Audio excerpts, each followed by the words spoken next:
mahimong coach sa Lakers kinsa imo first five. Okay.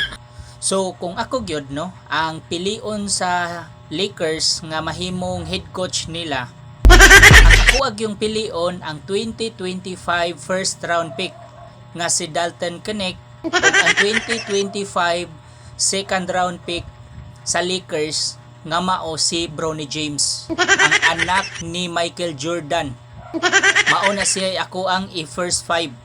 To be followed na sila si Vanderbilt, si Jackson Hayes, ug mukuha kog usa kung kinsay may potential sa Lakers. Kaysa tinuod lang karon no, ang ilang rotation ang problema. Dako kaayog chance gyud nga mo champion unta ang Lakers karon nga season. Pero ang problema dili mao ang ilahang gihimo nga first five. Backstreet Boys man na. Si Luka, si Lebron, Backstreet Boys man na. Tanawa gotong first game nila sa playoffs kung giunsa ra sila pildi sa Timberwolves which is ang Timberwolves. Wara ba na superstar nila? Kung gipildi ra sila yan no.